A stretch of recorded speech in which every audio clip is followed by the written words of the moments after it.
श्री गुरुभ्यो नमः। हरिः ओम। ओम नमो भगवते वासुदेवाय। ओम श्री कृष्णाय परब्रह्मणे नमः। अथ श्रीमन्नारायणीयं चतुर्दशं दशकं कपिलोपाख्यानम्। समनुस्मृततावकाङ्घ्रियुग्मः समनुपङ्कजसम्भवाङ्गजन्मा निजमन्तरमन्तराय हीनं चरितं ते कथयन् सुखं निनाय। समये खलु तद्व्रकर्दमाख्यः द्रुहिणच्छाय भवस्तदीयवाचा धुतसर्गरसो निसर्गरम्यं भगवं त्वामयुतं समाशिषेवे। गरुडोपरि कालमेघकम्रं विलसत्केलिसरोजपानिपद्मम् हसितोल्लसिताननौ विभो त्वं वपुराविष्कुरुषे स्म कर्दमाय।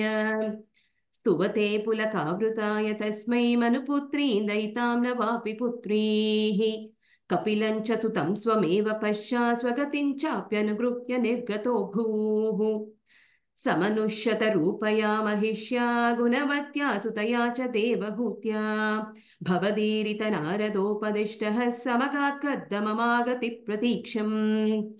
मनुनो प्रहृतां च देवहूतिं तरुणीरत्नमवाप्य कर्दमोऽसौ भवदर्चन निर्वृतोऽपि तस्यां दृढशुश्रूषणया ददौ प्रसादम्।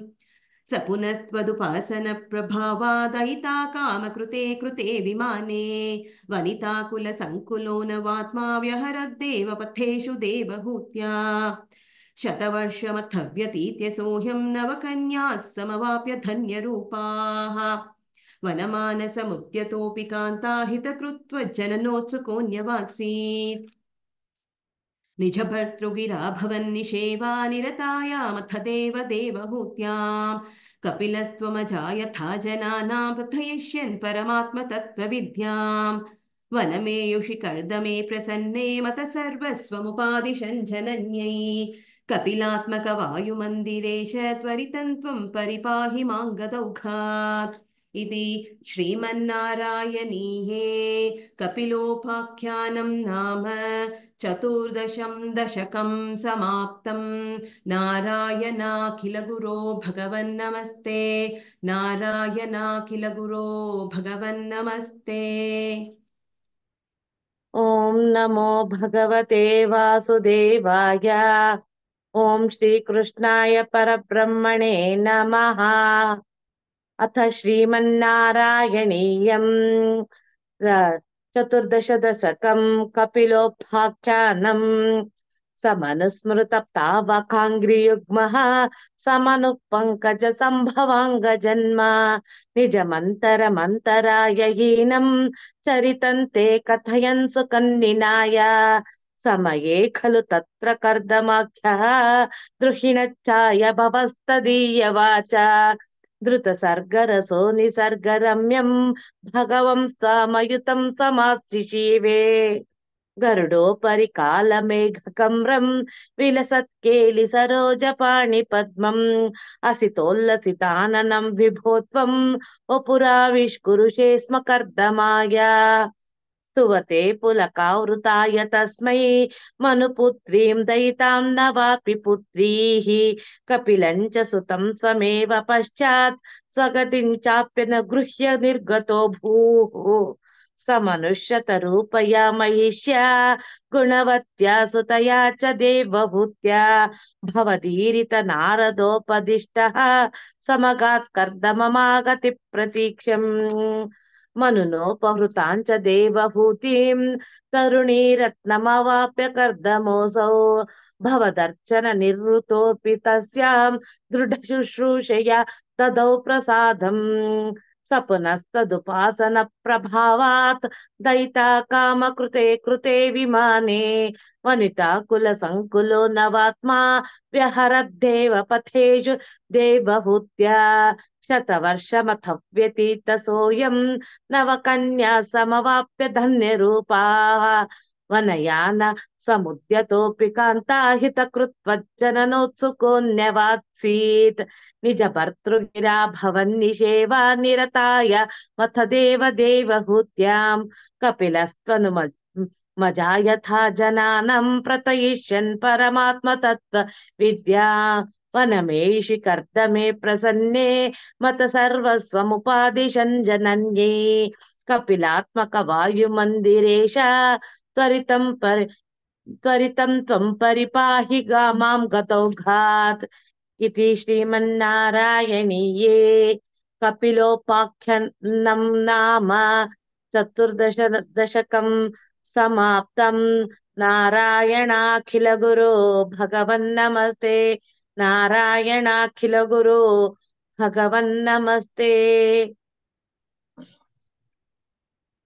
ॐ श्री गुरुभ्यो नमः। हरिः ॐ। अथ श्रीमन्नारायणीयं चतुर्दशं दशकं कपिलोपाख्यानम्।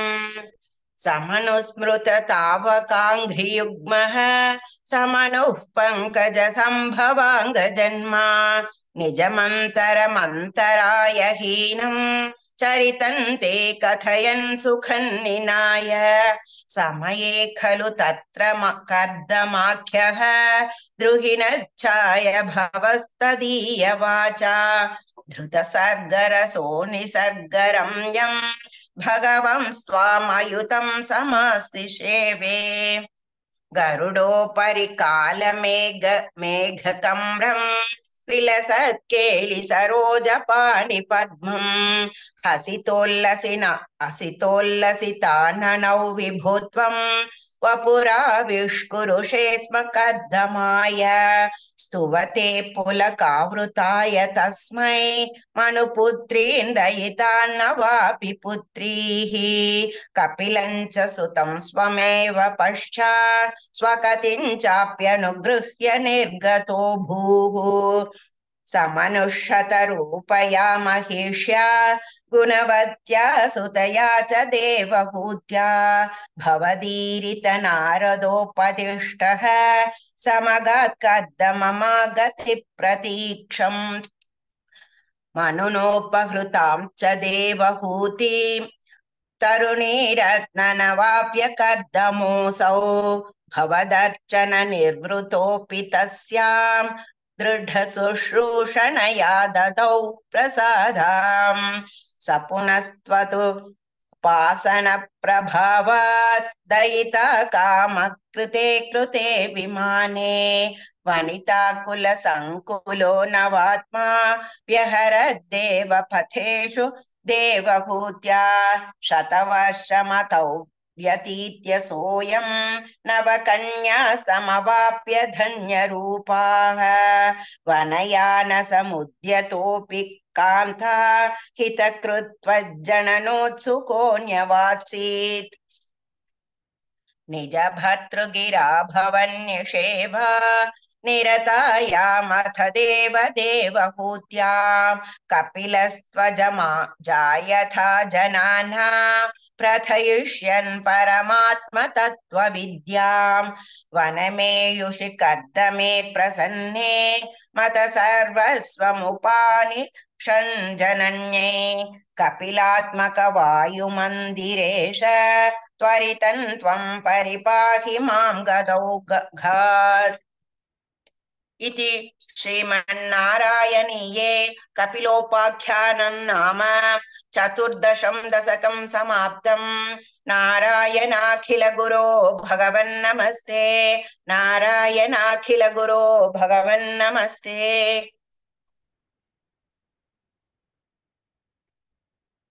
हरिः ओम श्री गुरुभ्यो नमः।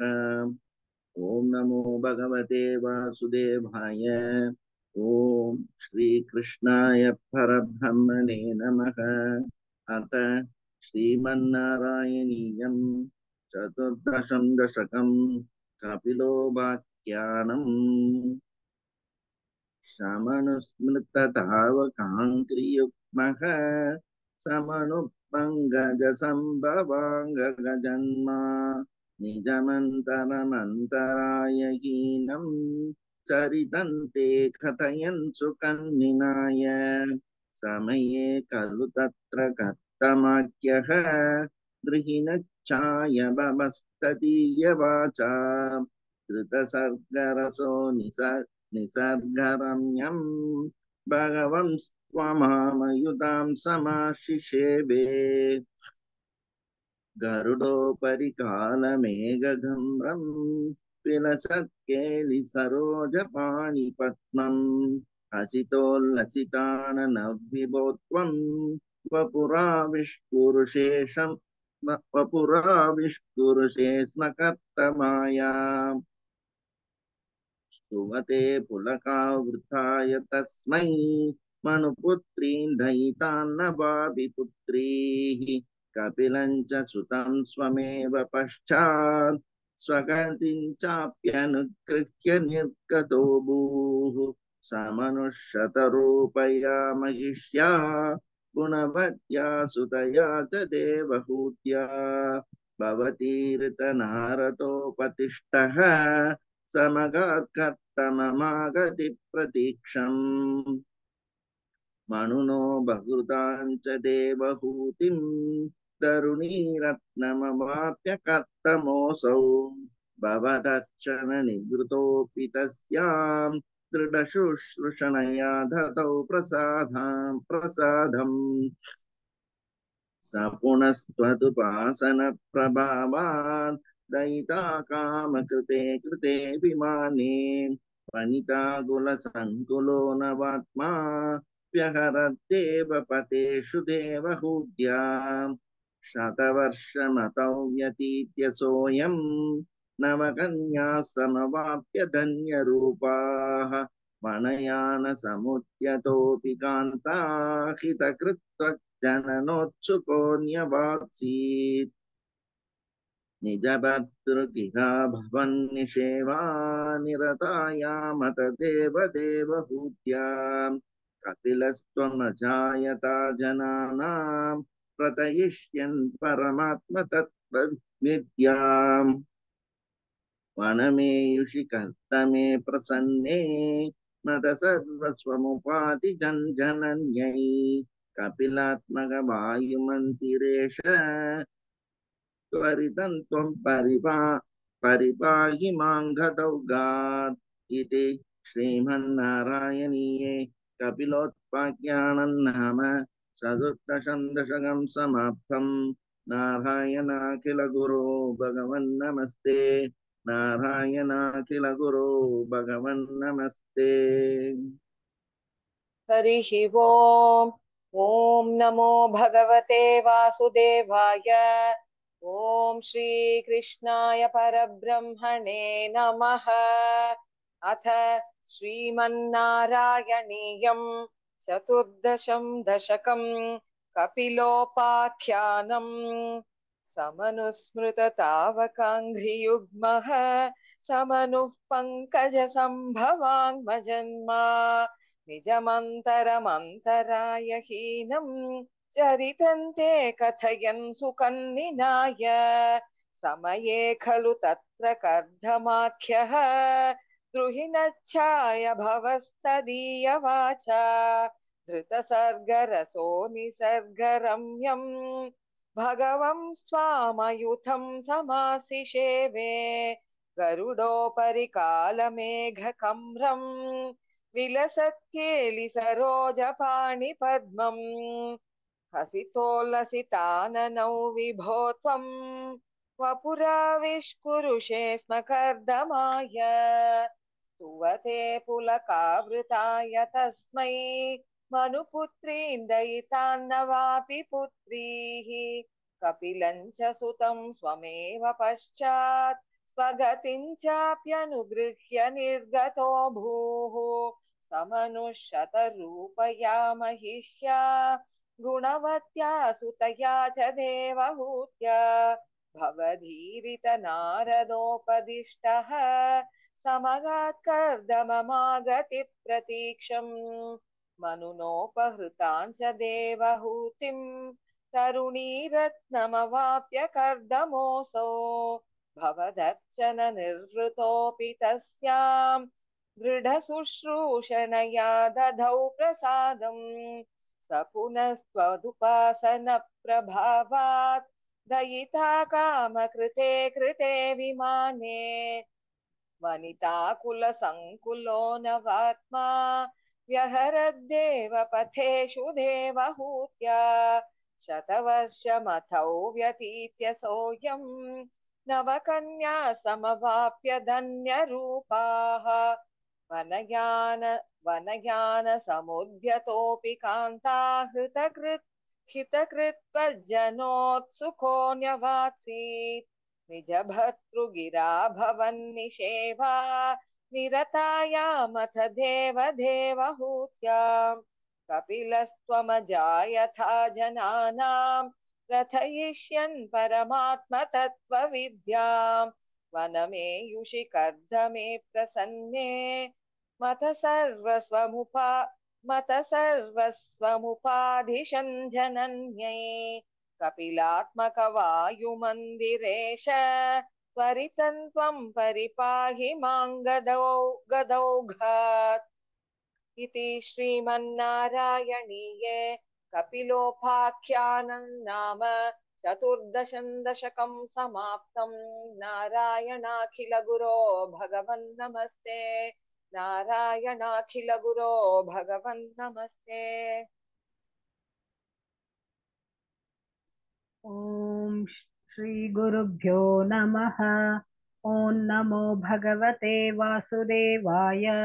ॐ श्रीकृष्णाय परब्रह्मणे नमः।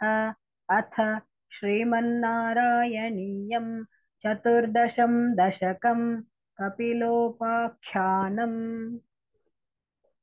समनुस्मृततावकाङ्घ्रियुग्मः समनुः पङ्कजसम्भवाङ्गजन्मा निजमन्तरमन्तरायहीनं चरितं ते कथयन् सुखन्निनाय। समये खलु तत्र कर्दमाख्यः द्रुहिणच्छाय भवस्तदीयवाचा रथसर्गरसो निसर्गरम्यम् भगवं स्वामयुतं समासिषेवे।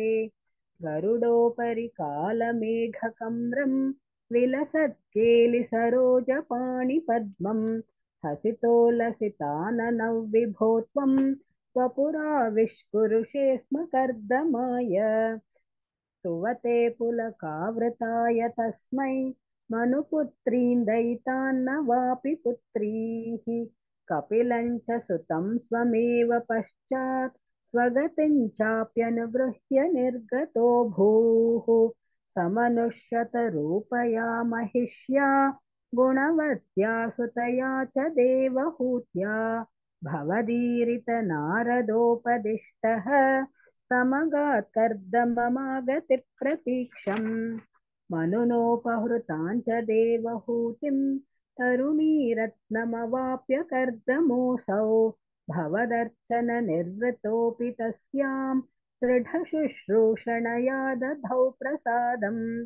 स पुनस्त्वदुपासनप्रभावात् दयिता कामकृते कृते विमाने वनिताकुलसङ्कुलो नवात्मा व्यहरद्देव पथेषु देवहूत्या शतवर्षमथ व्यतीत्य सोऽयं नवकन्या समवाप्य धन्यरूपाः वनयानसमुद्यतोऽपि कान्ता हितकृत्वज्जननोत्सुको न्यवात्सीत् निजभर्तृगिरा भवन्निषेवा निरतायामथ देवहूत्याम् कपिलस्त्वमजायथा जनानां प्रथयिष्यन् परमात्मतत्त्वविद्याम् वनमेयुषि कर्दमे प्रसन्ने मत सर्वस्वमुपादिशन् जनन्यै कपिलात्मकवायुमन्दिरेश त्वरितं त्वं परिपाहि मां गदौघात्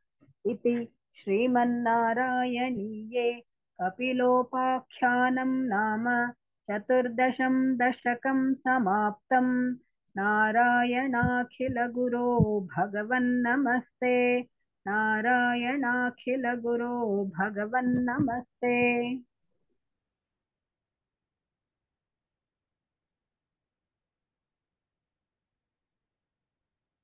ॐ श्रीगुरुभ्यो नमः हरिः ओम् ॐ नमो भगवते वासुदेवाय ॐ श्रीकृष्णाय परब्रह्मणे नमः अथ श्रीमन्नारायणीयं चतुर्दशं दशकं कपिलोपाख्यानम् समनुस्मृततावकाङ्घ्रियुग्मः स पुनः समनुः पङ्कजसम्भवाङ्गजन्मा निजमन्तरमन्तराय हीनम् चरितन्ते कथयन् सुखन्निनाय समये खलु तत्र कर्दमाख्यः द्रुहिणं चाय भवस्तदीयवाचा धृतसर्गरसो निसर्गरम्यं भगवं स्वामयुतं समासिषेवे गरुडोपरि कालमेघकम्रं विलसत्केलिसरोजपाणिपद्मम् हसितोल्लसिताननौ विभो त्वं वपुराविष्कुरुषे स्म कर्दमाय स्तुवते पुलकावृताय तस्मै मनुपुत्रीं दयितां न वापि पुत्रीः कपिलं च सुतं स्वमेव पश्चात् स्वगतिं चाप्यनुगृह्य निर्गतो भूः समनुष्यतरूपया महिष्या गुणवत्या सुतया च देवहूत्या भवदीरित नारदोपदिष्टः समगात् कर्दममागति प्रतीक्षम् मनुनोपहृतां च देवहूतिं तरुणीरत्नमवाप्य कर्दमोऽसौ भवदर्चन निर्वृतोऽपि तस्यां दृढशुश्रूषणया दधौ प्रसादम् स पुनस्त्वदुपासनप्रभावात् दयिता कामकृते कृते विमाने वनिताकुलसङ्कुलो नवात्मा व्यहरद्देवपतेषु देवहूत्या शतवर्षमतव्यतीत्य सोऽयं नवकन्या समवाप्य धन्यरूपाः वनयानसमुद्यतोऽपि कान्ता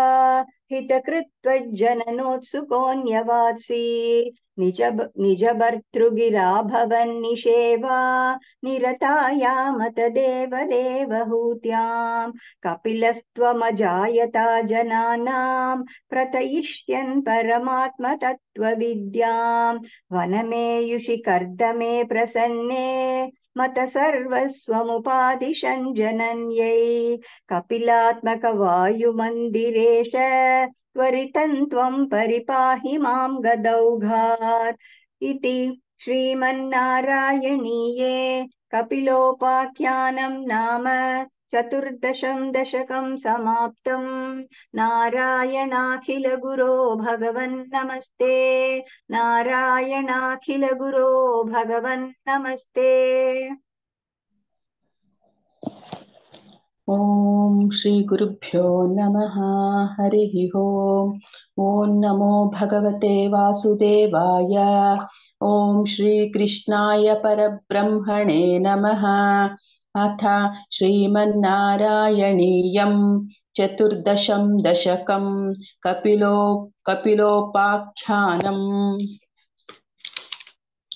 समनुस्मृततावकाङ्घ्रियुग्मः समनुः पङ्कजसम्भवाङ्गजन्मा निजमन्तरमन्तराय हीनं चरितन्ते कथयन् सुखन्निनाय समये खलु तत्र कर्धमाख्यः द्रुहिणच्छाय भवस्तदीयवाचा धृतसर्गरसो निसर्गरम्यं भगवं स्वामयुतं समासिषेवे गरुडोपरि कालमेघकर्मं विलसत्केलिसरोजपाणिपद्मम् असितोल्लसिताननौ विभो त्वं वपुराविष्कुरुषे स्म कर्दमाय स्तुवते पुलकावृताय तस्मै मनुपुत्रीं दयितान्न वापि पुत्रीः कपिलं च सुतं स्वमेव पश्चात् स्वगतिं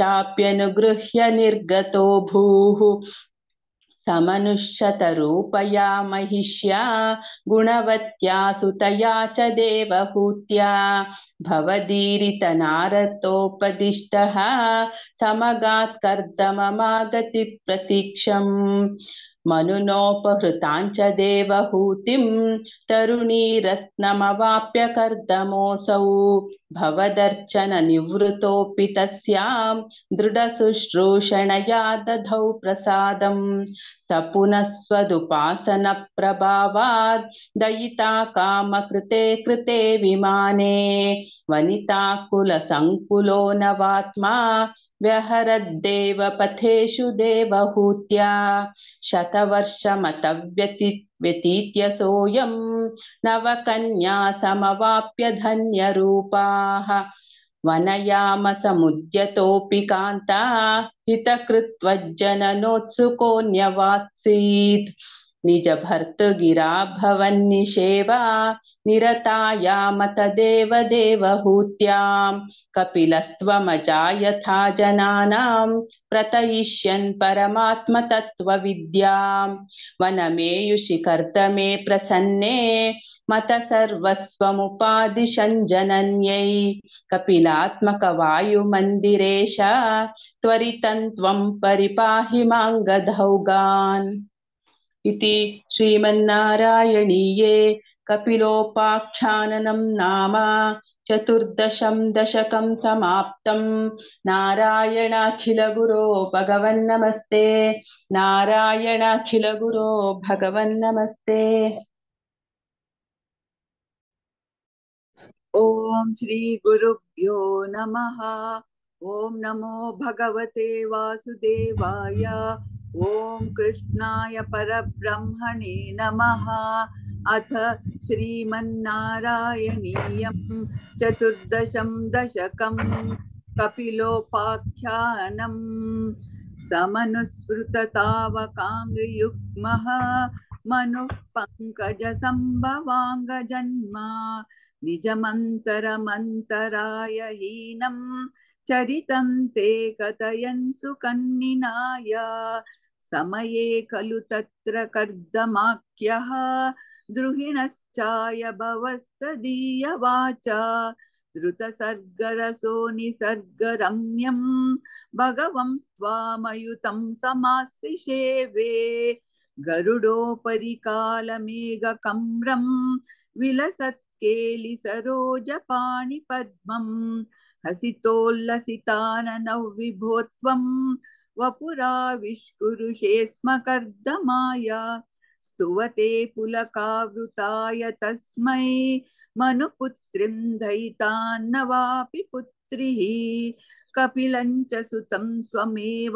पश्चात् स्वगतिं चाप्यनुगृह्य निर्गतो भूः समनुष्यतरूपया महिष्या गुणवत्या सुतया च देवहूत्या भवदीरितनारदोपदिष्टः समगात् कर्दममागति प्रतीक्षम् मनुनोपहृताञ्च देवहूतिं तरुणीरत्नमवाप्य कर्दमोऽसौ भववर्चननिवृतोऽपि तस्यां दृढशुश्रूषणया ददौ प्रसादम् न पुनस्त्वमपासना प्रभावात् दयिता कामकृते कृते विमाने वनिताकुलसङ्कुलो नवात्मा व्यहरद्देवपतेषु देवहूत्या शतवर्षमतव्यतीत्य सोऽयं नवकन्याः समवाप्य धन्यरूपाः वनयान समुद्यतोऽपि कान्ता हितकृत्वज्जनानोत्सुको न्यवात्सीत् निजभर्तृगिरा भवन्निषेवा निरतायाम तदेव देवहूत्यां कपिलस्त्वमजायता जनानां प्रतयिष्यन् परमात्मतत्त्वविद्यां वनमेयुषि कर्दमे प्रसन्ने मत सर्वस्वमुपादिशब्जनन्यै कपिलात्मकवायुमन्दिरेशा त्वरितं त्वं परिपाहि मां गदौगात् इति श्रीमन्नारायणीये कपिलोपाख्यानं नाम चतुर्दशं दशकं समाप्तम् नारायणाखिलगुरो भगवन्नमस्ते नारायणाखिलगुरो भगवन्नमस्ते। ओम नमो भगवते वासुदेवाय श्रीकृष्णाय परब्रह्मणे नमः। अथ श्रीमन्नारायणीयं चतुर्दशं दशकं कपिलोपाख्यानम्।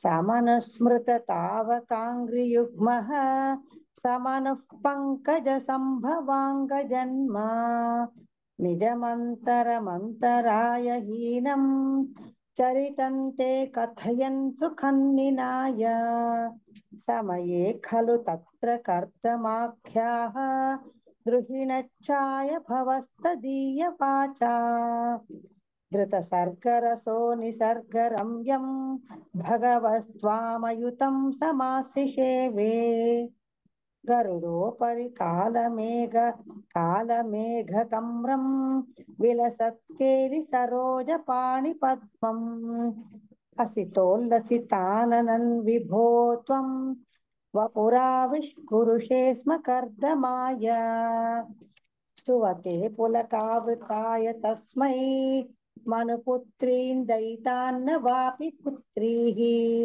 कपिलं च सुतं स्वमेव पश्चात् स्वगतिं चाप्यनुगृह्य निर्गतो भूः स मनुष्यतरूपया महिष्या गुणवत्या सुतया च हि देवहूत्या भवदीरित नारदोपदिष्टः समगातकर्दममागति प्रतीक्षम् मनुनोपहृतं च देवहूतिं तरुणीरत्नमवाप्य कर्दमोऽसौ भवदर्चन निवृतोऽपि तस्यां दृढशुश्रूषणया दधौ प्रसादम्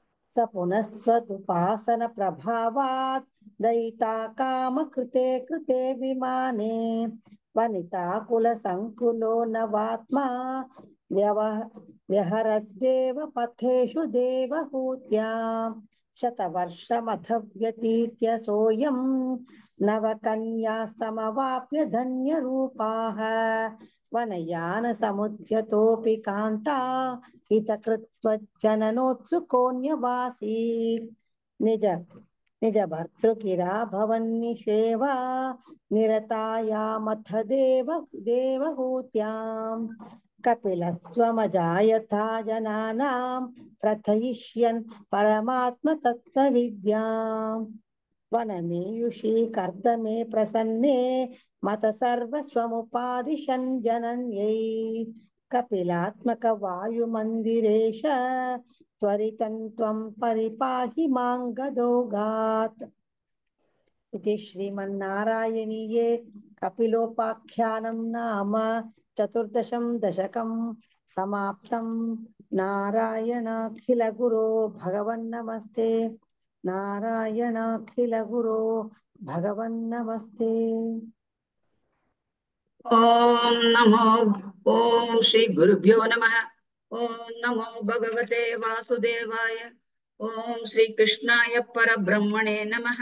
अथ श्रीमन्नारायणीयं चतुर्दशं दशकं कपिलोपाख्यानम् समनुस्मृततावकाङ्घ्रियुग्मः समनुः पङ्कजसम्भवाङ्गजन्मा निजमन्तरमन्तराय हीनं चरितन्ते कथयन् सुखन्निनाय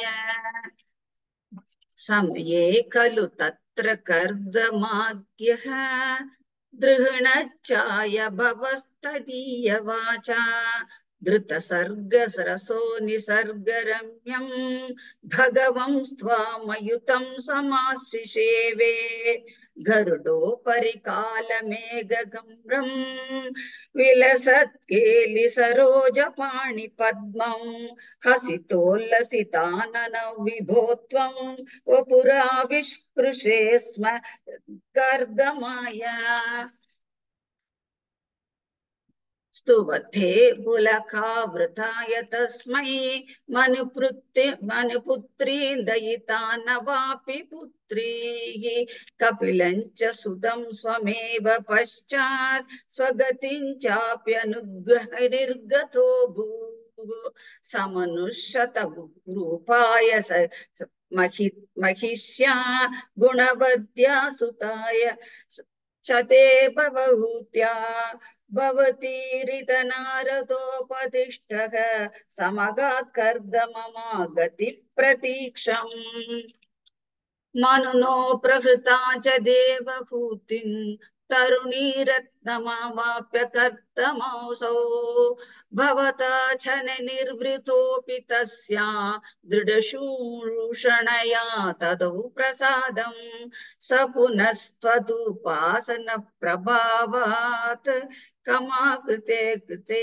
विमान दयिता कमाकृते कृते विमाने वनिता कुलसङ्कुलो नवात्मा व्यहरद्देव पतेषु देवहूत्या शतवर्षमथ व्यतीत्य सोऽयं नवकन्या समवाप्य धन्यरूपाः वनयान समुद्यतोऽपि कान्ता हितकृत्वज्जननोत्सुकोऽन्यवात्सीत् निज भर्तृगिरा भवन्निषेवा निरतायमथ देवदेवहूत्यां कपिलस्तव स्वमजदयता जनानं प्रतयिष्यन् परमात्म तत्त्वविद्याम् वनमेयुषि कर्दमे प्रसन्ने मदसर्वस्वमुपादिशन् जनन्यै कपिलात्मगवायुमन्दिरेश द्वरितन् परिपाहि मां गतौगात् इति श्रीमन्नारायणीये कपिलोपाख्यानं नाम 14 दशकं समाप्तं। नारायणाखिल गुरो भगवन् नमस्ते। नारायणाखिल गुरो भगवन् नमस्ते। ॐ श्री गुरुभ्यो नमः। हरिः ॐ नमो भगवते वासुदेवाय। ॐ श्रीकृष्णाय परब्रह्मणे नमः। अथ श्रीमन्नारायणीयं चतुर्दशं दशकं कपिलोपाख्यानम्। समनुस्मृततावकाङ्घ्रियुग्मः समनः पङ्कजसंभाङ्मजन्म मन्तरमन्तराय हीनम् चरितन्ति कथयन् सुकन्विनाय। समये खलु तत्र कर्दमाख्यः गृहिणच्छाय भवस्तदीयवाच धृतशर्करसो विस्मिशर्करम्यं भगवं स्वामयुतं समाशिषेवे।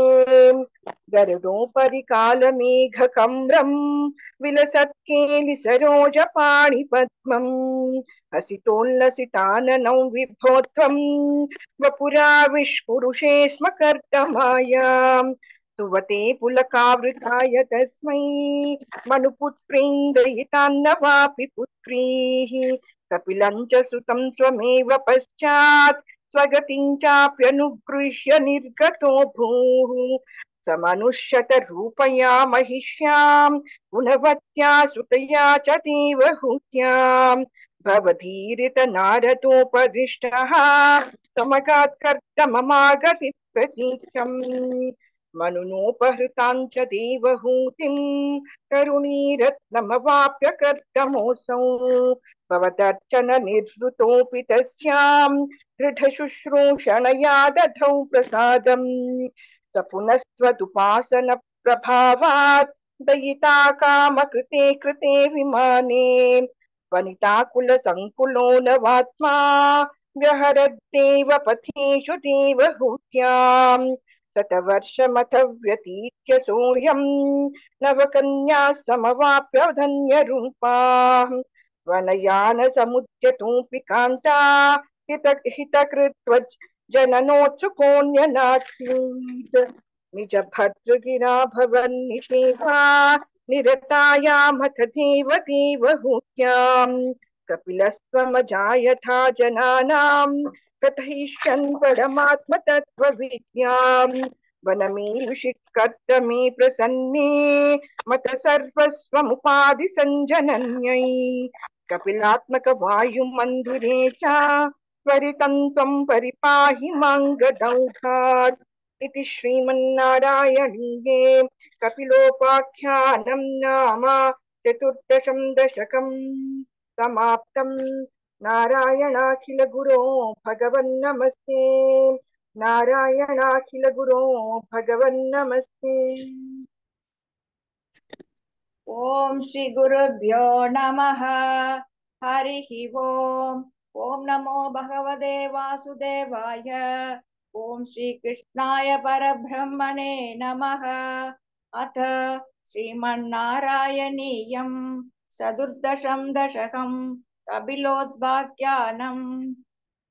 समनुस्मृततावकाङ्घ्रियुग्मः समनुः पङ्कजसम्भवाङ्गजन्मा निजमन्दरमन्दराय हीनं चरितन्ते कथयन् सुकन्निनाय समये खलु तत्र कर्दमाज्ञः द्रुहिणच्चाय भवस्तदीयवाचा कृतसर्गरसो निसर्गरम्यं भगवं स्वामयुधं समाशिक्षेवे गरुडोपरि कालमेघकम्रं विलसत्केलिसरोजपाणिपद्मं हसितोल्लसिताननौ विभो त्वं वपुराविष्कुरुषेष्मकर्तमाय सुवदे पुलकावृताय तस्मै मनुपुत्रीं दयिदान्नवाभिपुत्रीः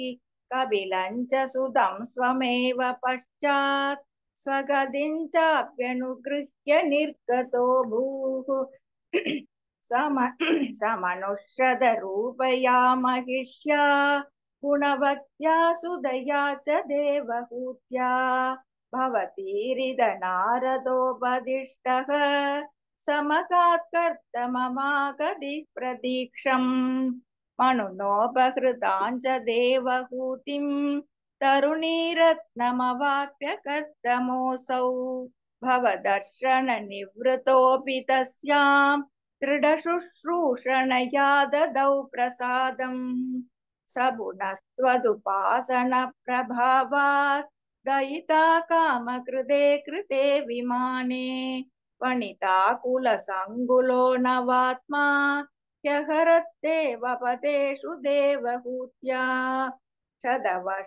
सदवर्षमदव्यतीत्य सोऽयं नवकन्या समवाप्य धन्यरूपाः वनयानसमुद्यतोऽपि कान्ता हितकृत्वज्जननो सुखो न्यवासीत् निजभर्तृकिराभवन्निषेवा निरताया मददेवदेवहूत्यां कपिलस्त्वमजायदा जनानां प्रदयिष्यन् परमात्मतत्त्वविद्यां वनमेयुषि कर्तमे प्रसन्ने मदसर्वस्वमुपादिशन् नन्यै कपिलात्मक वायुमन्दिरेश परितं त्वं परिपाहि मां गदौघात् इति श्रीमन्नारायणीये कपिलोद्वाख्यानं नाम चतुर्दशं दशकं समाप्तम्।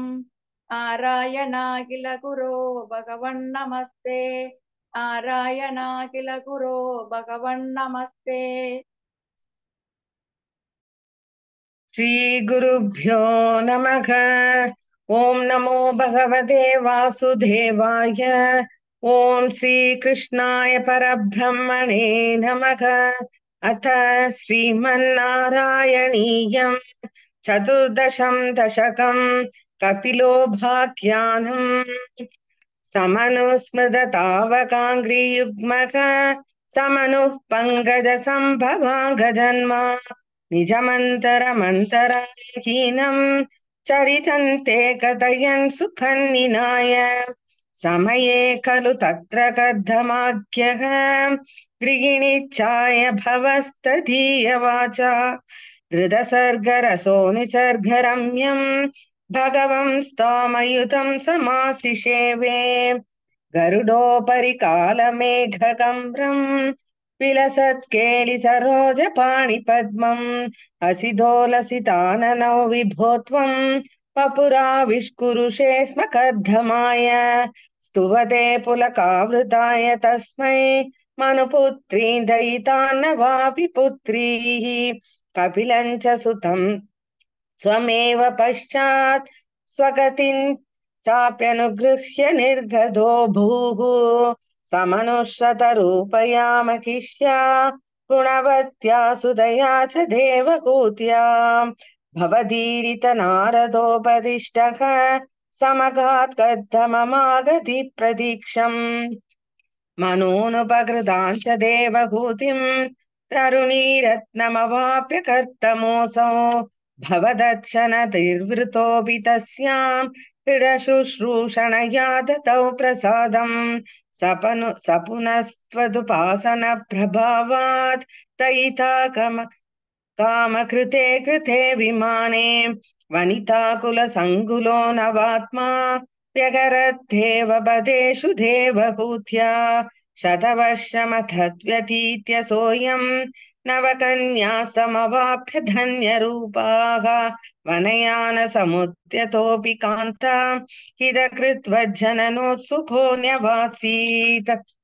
निजभर्तृगिरा भवन्निषेवा निरतायामत देवहूत्यां कपिलस्त्वमजायथान जनानां प्रथयिष्यन् परमात्मतत्त्वविद्यां वनमेयुषि कर्दमे प्रसन्ने मत सर्वस्वमुपादिशज्जनन्यै कपिलात्मकवायुमन्दिरेश त्वरितं त्वं परिपाहि मां गदौगात् इति श्रीमन्नारायणीये कपिलोपाख्यानं नाम चतुर्दशं दशकं समाप्तम् नारायणाखिल गुरो भगवन्नमस्ते नारायणाखिल गुरो भगवन्नमस्ते ॐ श्री गुरुभ्यो नमः हरि ॐ नमो भगवते वासुदेवाय ॐ श्रीकृष्णाय परब्रह्मणे नमः अथ श्रीमन्नारायणीयं चतुर्दशं दशकं कपिलोपाख्यानम् समनुस्मृततावकाङ्घ्रियुग्मः समनुः पङ्कजसम्भवाङ्गजन्मा निजमन्तरमन्तराय हीनं चरितं ते कथयन् सुखन्निनाय समये खलु तत्र कर्दमाख्यः द्रुहिणच्छाय भवस्तदीयवाचा धृतसर्गरसो निसर्गरम्यम् भगवंस्त्वामयुतं समाश्लिषेवे गरुडोपरि कालमेघकम्रम् विलसत्केलि सरोजपाणिपद्मम् हसितोल्लसिताननौ विभो त्वं वपुराविष्कुरुषे स्म कर्दमाय स्तुवते पुलकावृताय तस्मै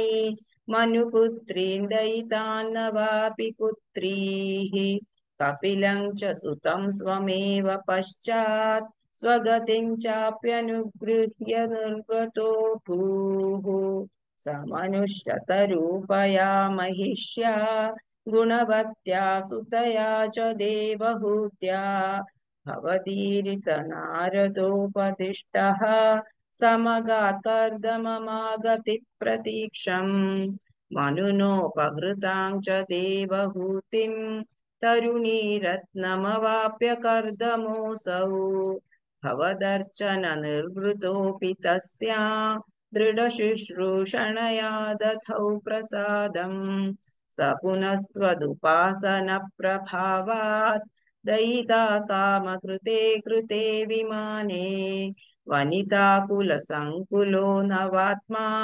व्यहरद्देवपथेषु देवहूत्या शतवर्षमथ व्यतीत्य सोऽयं नवकन्यासमवाप्य धन्यरूपाः वनयानसमुद्यतोऽपि कान्ताहितकृत्वजननोत्सुकोऽन्यवात्सीत् निजभर्तृगिराभवन्निषेवा निरतायामथ देवदेवहूत्या कपिलस्त्वमजायथा जनाना प्रथयिष्यन् परमात्मतत्त्वविद्या वनमेयुषि कर्दमे प्रसन्ने मत सर्वस्वमुपादिशन् जनन्यै कपिलात्मकवायुमन्दिरेश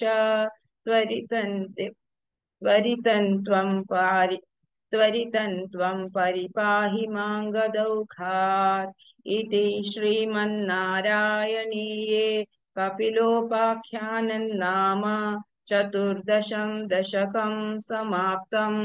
नारायणाखिलगुरो भगवन्नमस्ते। नारायणाखिलगुरो भगवन्नमस्ते। हरिः ओम श्री गुरुभ्यो नमः। ओं नमो भगवते वासुदेवाय। ओं श्री कृष्णाय परब्रह्मणे नमः। अथ श्रीमन्नारायणीयं चतुर्दशं दशकं कपिलोपाख्यानम्। सामनुस्मृततावकाङ्घ्रियुग्मः समनुः पङ्कजसम्भवाङ्गजन्मा निजमन्तरमन्तरायहीनं चरितं ते कथयन् सुकन्निनाय समये खलु तत्तगर्दमाख्यः द्रुहिणच्छाय भवस्ततीयवाचा सर्गरमो निसर्गरम्यं भगवं स्वामयुतं समासितेवे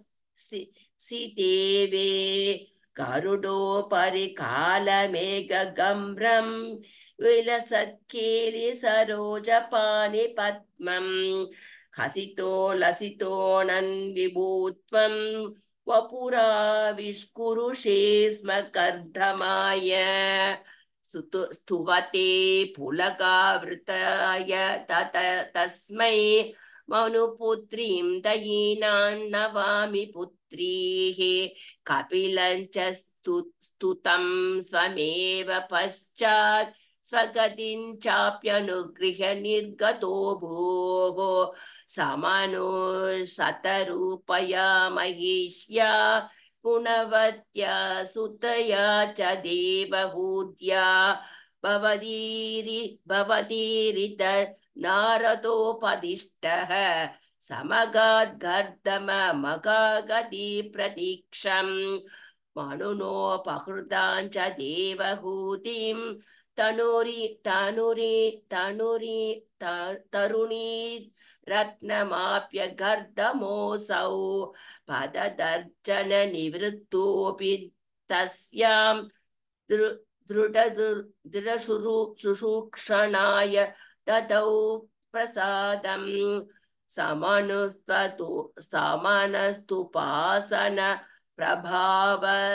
प्रभावदयिता कामकृते विमाने वनिता कुलसङ्कुलो नवात्मा व्यहर देव पतेषु देवहूत्या सदवर्षमत व्यतीत्य सोऽयं नवकन्या समवाप्य धन्यरूपाः वनयान समुद्यतोऽपि कान्ता हितकृत्वजन्नोत्सुकोऽन्यवात्सीत् निज भर्तृगिरा भवन्निषेवा निरताय मतदेव देवहूत्यां कपिलास्त्वमजायता जनानां प्रदयिष्यन् परमात्मतत्त्वविद्यां वनमेयुषि गर्दमे प्रसन्ने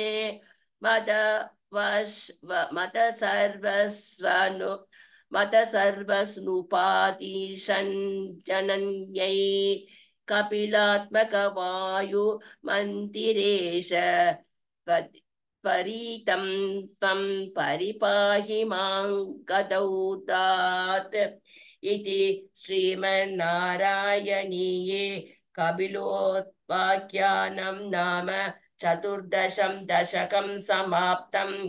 नारायणाखिल गुरो भगवन्नमस्ते। नारायणाखिल गुरो भगवन्नमस्ते। ॐ नमो भगवते वासुदेवाय। ॐ श्रीकृष्णाय परब्रह्मणे नमः।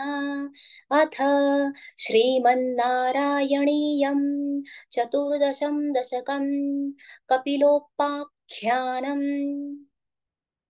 समनुस्मृततावकाङ्घ्रियुग्मः समनुः पङ्कजसम्भवाङ्गजन्मा निजमन्तरमन्तराय हीनं चरितन्ते कथयन् सुखन्निनाय।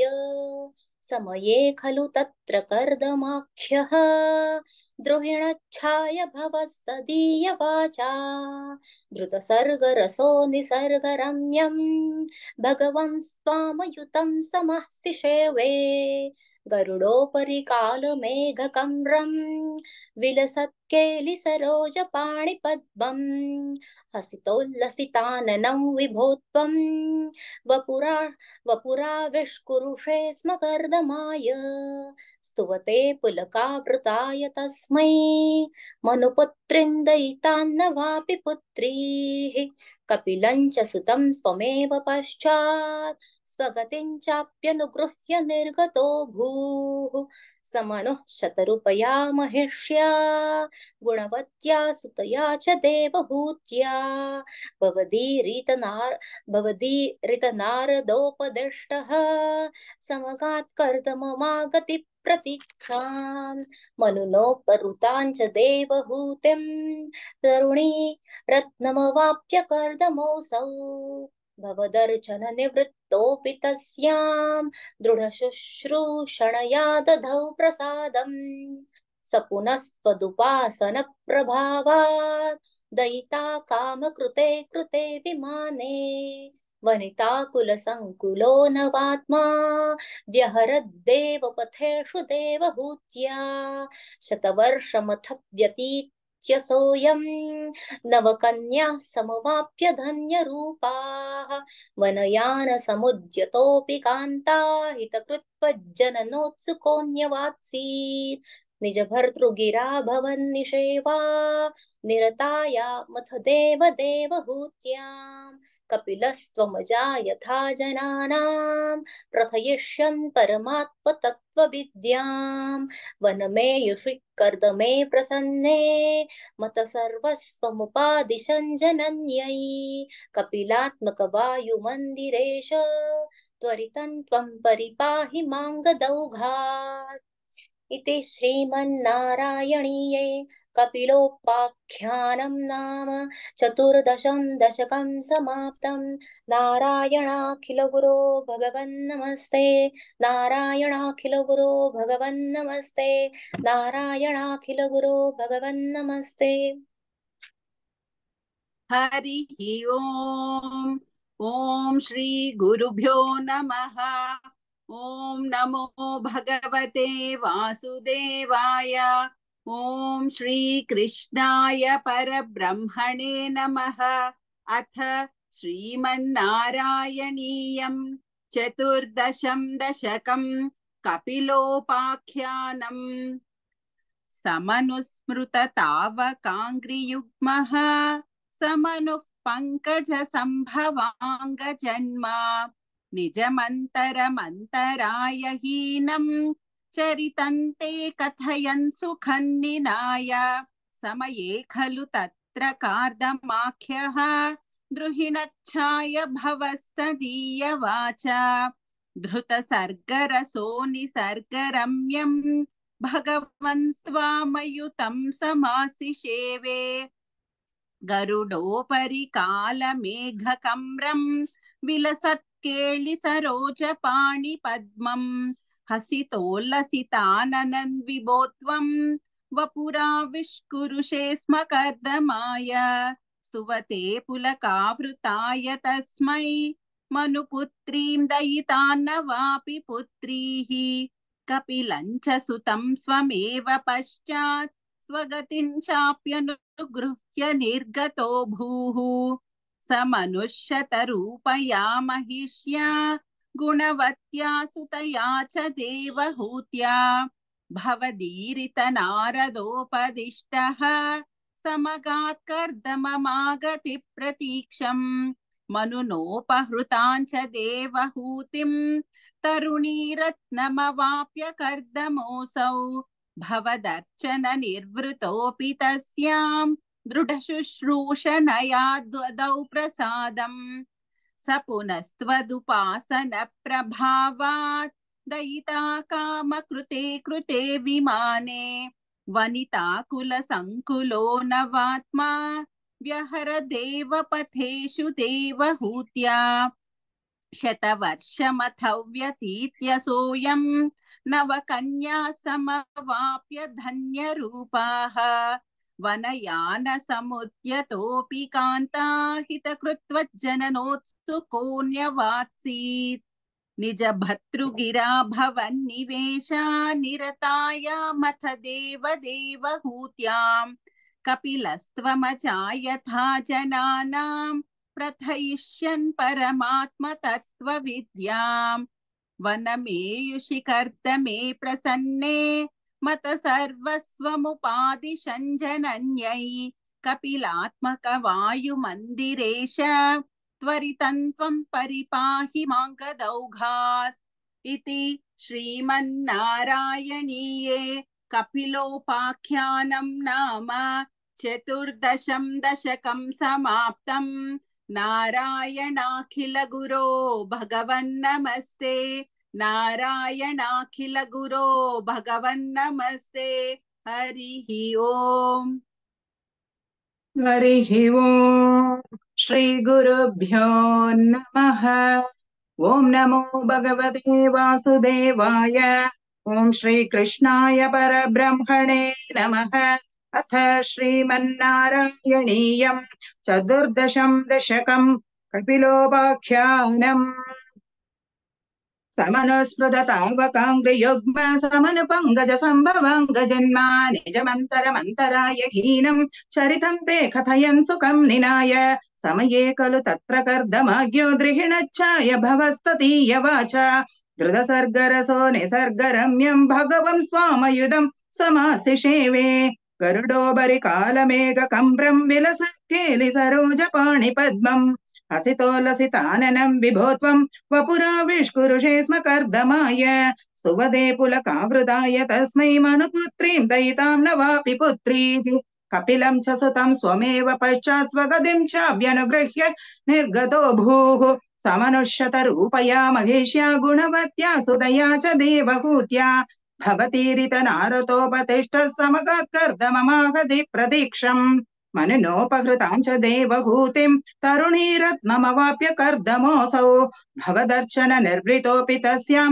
दृढशुश्रूषणया तदौ प्रसादम् सपुनस्त्वदुपासन प्रभावदयिता कामकृते कृते विमाने वनिता कुलसङ्कुलो नवात्मा व्यहरद्देवपतेषु देवहूत्या शतवर्षमत व्यतीत्य सोऽयं नवकन्या समवाप्य धन्यरूपाः वनयान समुद्यतोऽपि कान्ता हितकृत्वज्जननोत्सुकान्यवासेत् निज भर्तृगिरा भवन्निषेव निरतायामत देवहूत्यां कपिलस्त्वमजायता जनानां प्रदयिष्यन् परमात्मतत्त्वविद्यां वनमेयुषि कर्दमे प्रसन्ने मद सर्वस्वमुपादिशन् जनन्यै कपिलात्मक वायुमन्दिरेश त्वरितं त्वं परिपाहि मां गदौघात् इति श्रीमन्नारायणीये कपिलोपाख्यानं नाम 14 दशकं समाप्तम्। नारायणाखिल गुरो भगवन्नमस्ते, नारायणाखिल गुरो भगवन्नमस्ते। ॐ नमो भगवते वासुदेवाय श्रीकृष्णाय परब्रह्मणे नमः। अथ श्रीमन्नारायणीयं चतुर्दशं दशकं कपिलोपाख्यानम्। समनुस्मृततावकाङ्घ्रियुग्मः समनुः पङ्कजसम्भवाङ्गजन्मा निजमन्तरमन्तराय हीनं चरितन्ते कथयन् सुकन्निनाय। समये खलु तत्र कर्दमाख्यः गृहिणच्चाय भवस्तदीयवाचा धृतसर्गरसो निसर्गरम्यम् भगवं स्वामयुतं समासिषेवे। गरुडोपरि कालमेघकम्रं विलसत्केलि सरोजपाणिपद्मं हसितोल्लसिताननौ विभो त्वं वपुराविष्कुरुषे स्म कर्दमाय। स्तुवते पुलकावृताय तस्मै मनुपुत्रीन् दयितान्न वापि पुत्रीः कपिलं च सुतं स्वमेव पश्चात् स्वगतिं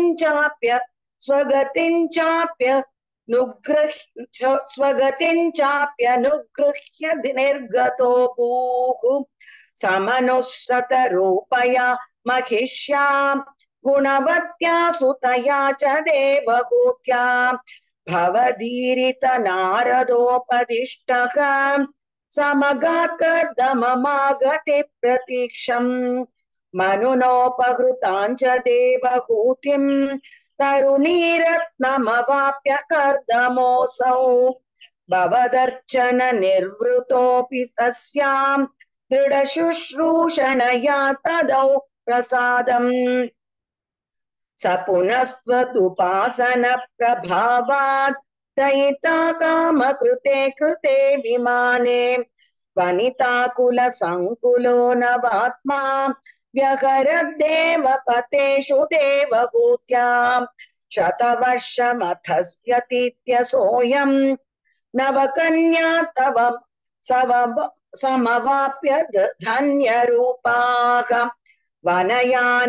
वनयानसमुद्यतोऽपि कान्तां हितकृत्वज्जननोत्सुको न्यवात्सीत् निज भर्तृगिरा भवन्निषेवां निरता यावत्यामत देवदेवहूत्यां कपिलस्वमजायता जनानां प्रथयिष्यन् परमात्मतत्त्वविद्यां।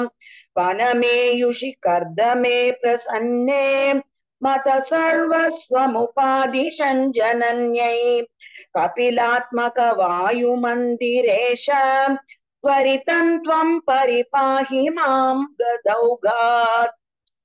इति श्रीमन्नारायणीये कपिलोपाख्यानं नाम चतुर्दशं दशकं समाप्तम्। नारायणाखिल गुरो भगवन्नमस्ते। नारायणाखिल गुरो भगवन्नमस्ते।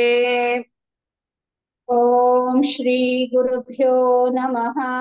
हरिः ॐ नमो भगवते वासुदेवाय। ॐ श्री कृष्णाय परब्रह्मणे नमः।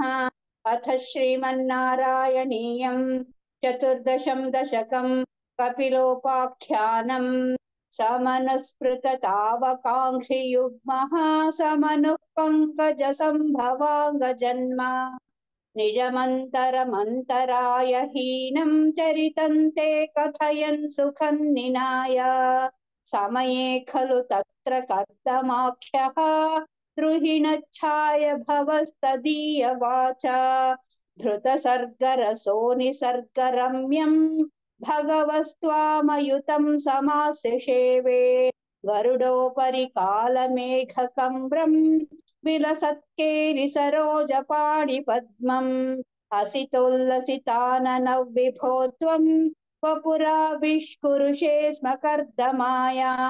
स्तुवते पुलकावृताय तस्मै मनुपुत्रेन्दयितान्नवापि पुत्रीः कपिलं च सुतं स्वमेव पश्चात् स्वगतिं चाप्यनुगृह्य निर्गतो भूः स मनुष्यतरूपया महिष्या गुणवत्या सुतया च देवहूत्या भवदीरित नारदोपदिष्टः समगाकर्दममागति प्रतीक्षम् मनुनोपहृतां च देवहूतिं तरुणीरत्नमवाप्य कर्दमोऽसौ भवदर्चन निर्वृतोऽपि तस्यां दृढशुश्रूषणया दधौ प्रसादम् स पुनस्त्वदुपासन प्रभावाद्दयिता कामकृते कृते विमाने वनिताकुलसङ्कुलो नवात्मा व्यहरद्देव पथेषु देवहूत्या शतवर्षमथ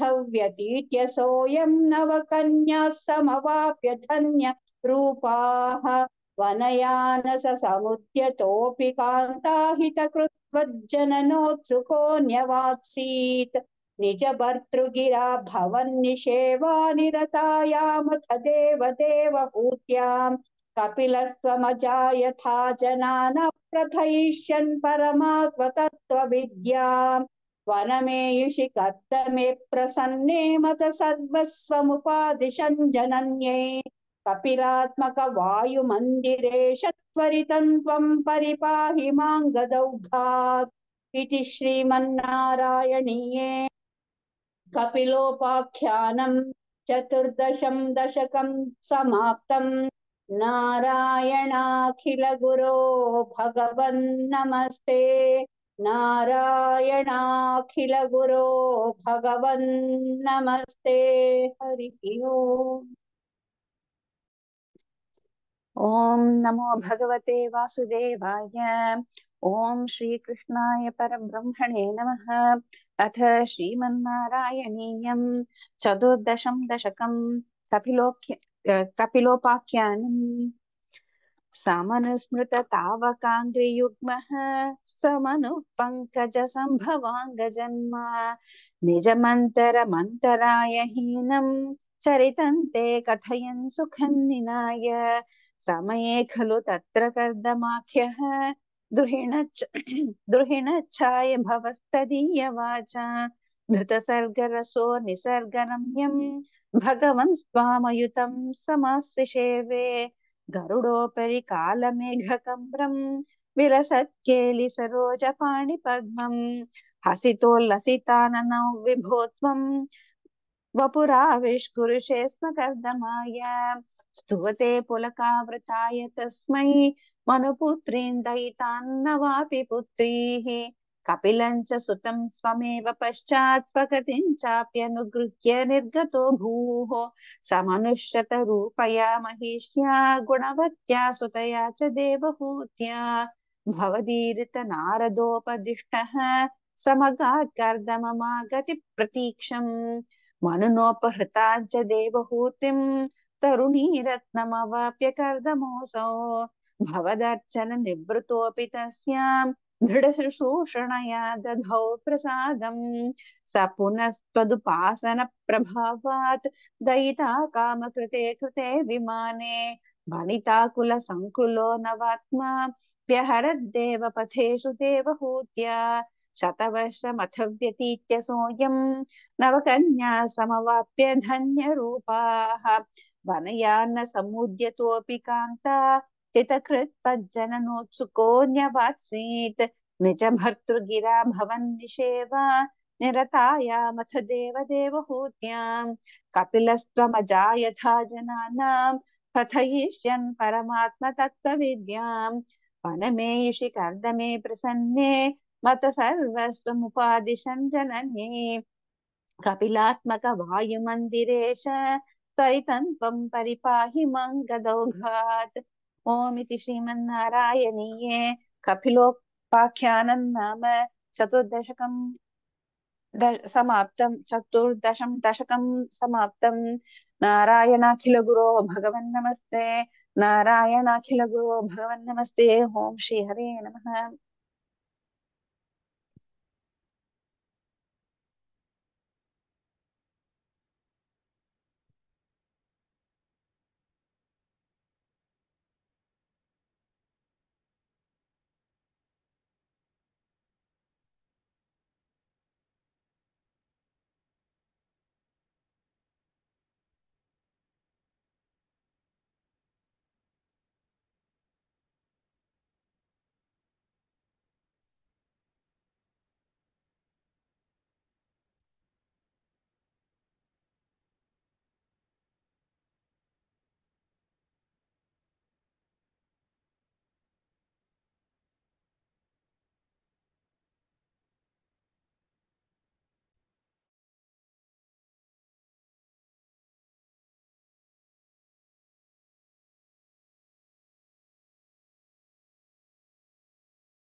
ओम नमो भगवते वासुदेवाय।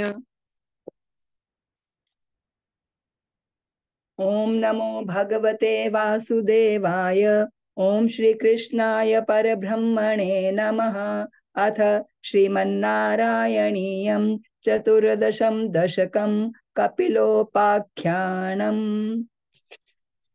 समनुस्मृततावकाङ्घ्रियुग्मः समनुः पङ्कजसम्भवाङ्गजन्म निजमन्तरमन्तराय हीनं चरितन्ते कथयन् सुखन्निनाय। समये खलु तत्र कर्दमाख्यः द्रुहिणच्छाय भवस्तदीयवाचा धृतसर्गरसो निसर्गरम्यं भगवन् स्वामयुतं समासिषेवे। गरुडोपरि कालमेघक्रमं विलसत्केलि सरोजपानिपद्मम् हसितोल्लसिताननौ विभो त्वं वपुराविशकुरुषे स्म गर्दमाय। स्तुवते पुलकावृताय तस्मै मनुपुत्रीन् दयितान्न वापि पुत्रीः। कपिलं च सुतं स्वमेव पश्चात् स्वगतिं चाप्यनुगृह्य निर्गतो भूः। समनुष्यतरूपया महिष्या गुणवत्या सुतया च देवहूत्या भवदीरित नारदोपदिष्टः समगातकर्दममागति प्रतीक्षम्। मनुनोपहृतां च देवहूतिं तरुणीरत्नमवाप्य कर्दमोऽसौ भवदर्शन निर्वृतोऽपि तस्यां दृढशुश्रूषणया ददौ प्रसादं। सुपुनस्तवदुपासन प्रभावात् दयिता कामकृते कृते विमाने। वनिताकुलसङ्कुलो नवात्मा व्यहरद्देव पथेषु देवहूत्या शतवर्षमथ व्यतीत्य सोऽयं नवकन्या समवाप्य धन्यरूपाः।